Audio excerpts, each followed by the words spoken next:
दर्शकों, मैं नलिनी आर गर्ग आप सभी का अपने चैनल अंक शक्ति में स्वागत करती हूँ। हमारी एस्ट्रोलॉजी की यात्रा का ये नेक्स्ट पड़ाव है।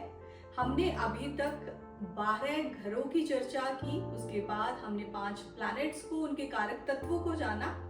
आज की वीडियो में हम जो 4 हमारे प्लैनेट्स रह गए उन्हें समझने का प्रयास करेंगे। कैसे वो हमारे जीवन को इन्फ्लुएंस करते हैं, वो किन किन चीजों के कारक हैं, क्या हमें देते हैं लाइफ में, आइए समझते हैं। तो सबसे पहले बात करना चाहूंगी वीनस को। वीनस जो सभी को चाहिए, ओके? क्यों चाहिए? बिकॉज वेल्थ का कारक है वीनस। धन, संपदा कौन रिफ्लेक्ट करता है, कौन रिप्रेजेंट करता है आपके चार्ट में? वो वीनस है। वीनस को लेकर बहुत बातें हो रही है। धन को लेकर बहुत से लोग कहते हैं कि अपनी पत्नी को खुश रखें, उसको समय समय पर उपहार दें, परफ्यूम्स दें, उसको चांदी दें, तो आपकी वेल्थ बढ़ेगी, आपके घर में बरकत आएगी। तो जानते हैं ऐसा क्यों कहते हैं? बिकॉज देखिए, वेल्थ का कारक कौन है? वीनस है। अगर हम मेल्स की बात करें तो वीनस उनकी वाइफ को रिप्रेजेंट करता है। तो वाइफ जितनी खुश होगी, वीनस आपकी लाइफ में खुश होगा। वीनस खुश होगा तो लग्जरी, ग्लैमर, लव, ब्यूटी, ये सब इसके कारक तत्व हैं जो आपके जीवन में आएंगे। तो इस तरह से ग्रहों को और उनके कारकों को समझने की जरूरत है। आप देखेंगे बड़े बड़े जो लग्जूरियस बिजनेसेस हैं, परफ्यूम्स का बिजनेस है, सिनेमा, मीडिया और होटल इंडस्ट्री, तो ये सब कुछ रिप्रेजेंट करता है वीनस। वीनस व्हीकल्स का भी कारक है। आपके पास कौन कौन सी कार होने वाली है, कितनी बड़ी कार रखने वाले हैं, कितनी कारें रखने वाले हैं, तो वो भी वीनस ही बताएगा आपके चार्ट में किस पोजीशन पर वो बैठा है, कैसे बैठा है। तो वो सब हम धीरे धीरे जानना शुरू करेंगे।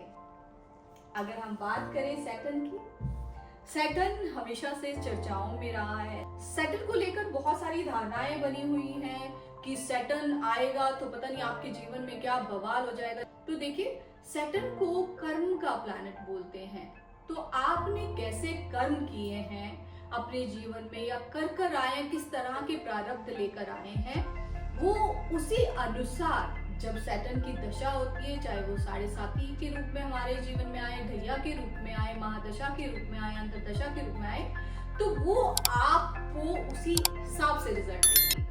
तो जो अच्छे कर्म करते हैं, कभी किसी का बुरा नहीं करते हैं, अपने जीवन में कर्म के मार्ग पर बढ़ रहे हैं, हार्ड वर्किंग हैं, उनको सैटर्न कभी परेशान नहीं करता है। कोई भी दशा के रूप में वो आपके जीवन में आएगा तो वो परेशान नहीं करेगा अगर आपके कर्म अच्छे हैं। हाँ, बट अगर कर्म गलत है तो जरूर इतना स्ट्रिक्ट प्लैनेट है, वो आपको रिजल्ट देगा ही देगा। उस तरह के रिजल्ट ही आप पाने की कामना करें सैटर्न से, जिस तरह के आपने कर्म किए हैं। ये एक स्लो प्लैनेट है, कोल्ड प्लैनेट है। ऑब्वियसली चीजें धीरे होंगी, स्लो होंगी, दुख, दर्द, पीड़ा भी मिलेगी, पर पर्पस यही होगा आपको आपके गलत कर्मों से मुक्त करके आपको सही राह पर लेकर जाना। सैटर्न को न्यायाधीश भी बोला गया है, कर्म कारक भी है। तो न्यायाधीश हमेशा सही फैसला लेगा। आपको बिल्कुल घबराने की जरूरत नहीं है। अगर आपने अच्छे कर्म किए हैं तो सैटर्न आपके लिए बहुत अच्छे फल लेकर आएगा। बहुत सारे लोग आप देखेगा 7.5 में कितना अच्छे से एक्सपैंड करते हैं, कितना वेल्थ उन लोगों को मिलता है। उसका कारण यही होता है, आपको आपके कर्मों के अकॉर्डिंग ही रिजल्ट मिलते हैं। तो अच्छे कर्म करते रहे, सैटर्न आपको कहीं भी प्रभावित नहीं करेगा। सैटर्न को लेबर क्लास से भी जोड़ा गया है। माइनिंग जैसे काम है वो सैटर्न से जुड़े हुए हैं, और क्लीनिंग के जितने भी काम है, सेवा है, नौकरी है, आपके कर्म है, वो सब हम सैटर्न से देखते हैं। अब बात करते हैं 2 प्लैनेट्स की जिन्होंने सबको डरा कर रखा हुआ है। वो है राहु और केतु। राहु और केतु बिल्कुल वाइस वर्सा हैं, एक दूसरे के बिल्कुल अपोजिट। राहु केतु की स्टोरी तो आपने सुनी ही होगी।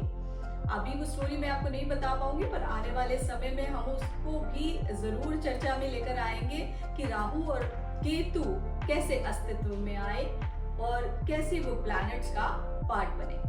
तो राहु को समझते हैं। राहु क्या है? राहु इल्यूजन है, राहु धोखा है, राहु शेडो है, राहु को फ्रॉड से भी जोड़ा गया है, राहु को एक्सपेंशन का कारण माना गया है, सडन एक्सपेंशन, एकदम से ही फैलाव। जुपिटर भी एक्सपेंशन देता है, बट जुपिटर का एक्सपेंशन होता है स्लोली, स्टैडली और एवरलास्टिंग। यहाँ पर राहु कब देगा और कब ले लेगा उसका कोई कुछ नहीं कह सकता। एक दिन में आपको राजा बना दे और राजा से रंक बना दे, वो राहु के हाथों में है। राहु को हम लोग इलेक्ट्रॉनिक्स से भी जोड़ते हैं और media field, cameras, technology, computers, laptop, तो ये सब डोमेन जो है वो राहु के अंडर आते हैं। जो लोग इन फील्ड्स में काम कर रहे हैं वो कहीं ना कहीं देखेंगे उनके जीवन में, उनके चार्ट में राहु इस तरह से प्लेस्ड होगा कि वो उस प्रोफेशन में है, चाहे वो फोटोग्राफर्स हैं, चाहे वो कैमरामैन हैं। और राहु को फॉरेन कंट्री से भी जोड़ा गया है। तो जब राहु की प्लेसमेंट हम देखते हैं कि इस तरह से है कि इंसान कई बार अपने देश में रहते हुए सक्सेसफुल नहीं है, पर जैसे ही अपने देश से, अपनी मदरलैंड से दूर हो जाता है तो राहु उन पर बड़ी कृपा करता है और वो कहीं ना कहीं जो कष्ट, परेशानियां दे रहा होता है वो कन्वर्ट हो जाती है ब्लेसिंग्स में। तो राहु इस तरह से काम करता है। राहु अनऑर्थोडॉक्स है, कंप्लीटली अनकन्वेंशनल है। अगर आप कन्वेंशनल तरीके से काम कर रहे हैं, जो चीजें सदियों से चली आ रही है, आपकी सोच वैसी ही है, तो राहु कहीं ना कहीं आपको परेशान करेगा। बट अगर आप अपनी सोच में यूनिक है, डिफरेंट है, अनऑर्थोडॉक्स है और कुछ बड़ा करना चाहते हैं, डिफरेंट करना चाहते हैं, दूसरों से आपकी सोच में डिफरेंसेस हैं, तो राहु कहीं ना कहीं आपको ब्लेस ही करेगा। और अगर मटेरियलिस्टिक नीड्स की बात करें, मटेरियलिस्टिक गेन्स की बात करें, तो वो सब राहु से ही जुड़ी है। राहु को सब चाहिए, मटेरियलिस्टिक सारी चीजें राहु को चाहिए और वो भी बहुत बहुत मात्रा में उसको चाहिए। तो जब कहते हैं कि राहु आपके दूसरे घर, जो कि आपके धन का घर होता है, तो अगर वहां प्लेस्ड है तो आप जितना भी धन कमा लें आपको लगेगा कि नहीं थोड़ा कम है। अगर आप 2 लाख कमा रहे हैं तो आपको 4 चाहिए, 4 कमा रहे हैं तो 6 लाख चाहिए। तो इस तरह से राहु आपके दिमाग को कंट्रोल करके आपके दिमाग से खेलता है, आपकी सोच के साथ खेलता है। तो कहीं ना कहीं भ्रम पैदा करके रखता है कि नहीं ये इतना उपयुक्त नहीं है, मुझे और चाहिए, और करना है, और करना है।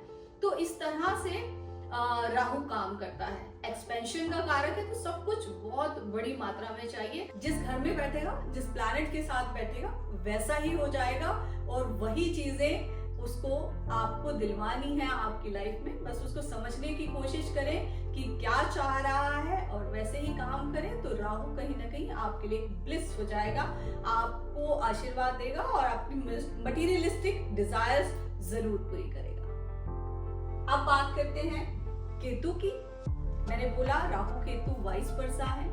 जहां राहु मटेरियलिस्टिक नीड्स की बात करता है, उनकी आपकी जो मटेरियलिस्टिक डिजायर्स हैं उनको पूरा करता है, वहीं अगर हम स्पिरिचुअलिटी की बात करें, अगर आप सच्चे आनंद की बात करें, आप पीस की बात करें, आप अपनी लाइफ में मुक्त हो जाने की बात करें, लिबरेट हो जाए सभी तरह की वर्ल्डली डिजायर से, तो वो वहां पर काम करता है केतु। तो केतु ऐसा नहीं है कि आपको धन नहीं देगा, सुख नहीं देगा। केतु जो दे सकता है वो शायद कोई और प्लैनेट नहीं दे सकता है। केतु को अगर हम देखें तो 12 घरों में 12वां घर कहीं ना कहीं केतु को दिया गया। मोक्ष का प्लैनेट भी यही है। और मैंने एक अपना वीडियो पूरा स्पिरिचुअलिटी के ऊपर नंबर 7 के ऊपर बनाया था, वो वीडियो आप जरूर देखें। आप जान पाएंगे केतु क्या दे सकता है जो और कोई प्लैनेट नहीं दे सकता है। सब कुछ होने के बावजूद की खुशी अगर कोई दे सकता है तो वो है केतु। तो केतु के डोमेन में क्या कुछ आता है? लिबरेशन, लेट गो, मोक्ष, स्पिरिचुअलिटी, योगा। केतु को जड़ भी माना गया है, तो जड़ी बूटियां, आयुर्वेद भी इन्हीं के डोमेन में आता है। तो ये सब मिनिस्ट्री किसके पास है? केतु के पास है। केतु आपसे सिर्फ एक ही चीज चाहता है, लेट गो, लेट गो, जाने दो, चिंता मत करो, उन चीजों को लेकर परेशान मत हो। कैसे काम करता है? अगर केतु आपका वीनस के साथ बैठा है किसी घर में, तो घर के प्रभाव हम देखेंगे, बट वीनस को अगर देखें तो धन से जोड़ा गया है। तो जब आप धन की चिंता से मुक्त हो जाएंगे तो आपको धन मिल जाएगा। केतु ऐसे काम करता है। तो केतु का काम करने का तरीका डिफरेंट है। जब आप उस चीज से आजाद हो जाएंगे, उसकी चिंताओं से मुक्त हो जाएंगे, तो केतु आपको वो सब कुछ दे देगा जो आप चाहते हैं। तो योगा करें, मेडिटेशन करें, अच्छे से सोएं, अपनी रूट्स, अपनी परंपराओं के साथ जुड़े रहें। लिखने को भी केतु से जुड़ा गया है। कट को भी, जो बुटीक में काम करना चाह रहे हैं तो एज अ प्रोफेशन, तो वो केतु की प्लेसमेंट से आप देख सकते हैं। केतु को एस्ट्रोलॉजी से भी जोड़ा गया है, स्पिरिचुअलिटी से भी जोड़ा गया है। तो ये सब डोमेन जो मैंने बताए वो केतु के अंदर आते हैं। केतु उन सब का कारक है। तो केतु से बेनिफिट लेना है तो जो भी मैंने कारक तत्व आपको बताए हैं, आप वो करेंगे तो केतु आपको कभी भी परेशान नहीं करेगा। तो ये है हमारे 9 प्लैनेट्स और उनके कारक तत्व। आई होप आपको समझ आया होगा कि कौन सा प्लैनेट किस चीज से एसोसिएटेड है। अगर हमें पावर चाहिए तो हमें सन की शरण में जाना पड़ेगा। अथॉरिटी, लीडरशिप चाहिए, गवर्नमेंट पोजीशन चाहिए। अगर हमें नर्चरिंग की बात करें, केयर की बात करें, हमारे इमोशंस अप एंड डाउन क्यों होते हैं, हमारे मन की चंचलता, तो उसके लिए अगर आप कभी भी अपने सबकॉन्शियस में डिप्रेस्ड फील कर रहे हैं तो मून की शरण हमें लेनी पड़ेगी। अगर गुस्सा आ रहा है, एंगर, एंजाइटी है, या बहुत एंथुसियास्टिक फील कर रहे हैं, तो वो सब कहाँ से पता चलेगा? वो मार्स से पता चलेगा। और मार्स की सबसे वंडरफुल रेमेडी मैं आपको जरूर बताना चाहूंगी। जिनको भी लगता है बहुत गुस्सा आता है, एग्रेशन बहुत ज्यादा है, लड़ाइयाँ बहुत ज्यादा हो रही हैं, तो उनको ग्राउंडिंग करनी है, उनको जिम जितना ज्यादा हो सके वो करें। और अगर लगता है कि अपने गुस्से, एग्रेशन की वजह से आप कहीं ना कहीं कन्फ्लिक्ट्स का पार्ट बन रहे हैं, तो उसकी भी कुछ ऐसी रेमेडीज हैं जो आने वाले वीडियोस में मैं आपके साथ शेयर करने वाली हूँ। बट हाँ, अभी मैंने आपको बताया जिम जरूर कर सकते हैं आप। मरकरी, अगर आपको नेटवर्किंग करनी है, कम्युनिकेशन करनी है, आपको बिजनेस को एक्सपैंड करना है, तो आप किसकी शरण लेंगे? आप मरकरी की शरण लेंगे। अगर हम बात करें लग्जरी की, ग्लैमर की, ब्यूटी की, तो ये सारे डोमेन्स वीनस के अंडर हैं और आपको वीनस को खुश रखना पड़ेगा, वीनस को मनाना पड़ेगा। सैटर्न, अगर काम स्लो है, बातें नहीं बन रही है, बहुत दुख और पीड़ा हो रही है, चीजें बन ही नहीं रही है जीवन में, तो कहीं ना कहीं आपको अपने कर्म को एक बार थोड़ा सा चेक करना पड़ेगा। सैटर्न उसी हिसाब से आपको रिजल्ट्स देगा। राहु, जब इच्छाओं से बहुत ज्यादा आप जुड़ जाएं और किसी चीज को पाने की एक ऐसी कोशिश, ऐसी दौड़ में लग जाएं कि आप देख ही नहीं रहे हैं कि आपके आसपास क्या हो रहा है, तो कहीं ना कहीं देखिएगा राहु तो आपको रूल नहीं कर रहा है। तो हमेशा चीजों को बैलेंस में करना है। उसके बाद केतु, केतु मैंने आपको बताया अपने जीवन में जब लेट गो की भावना ले आएंगे तो केतु आपको सब दे देगा। एक मोक्ष जीते जी आप प्राप्त कर पाएंगे, एक सुख शांति आपके जीवन का एक महत्वपूर्ण हिस्सा जो है वो हमेशा के लिए आपकी हो जाएगी। तो वीडियो नंबर 7 वाला आप जरूर देखिएगा केतु को जानने के लिए। Thank you so much for watching this video.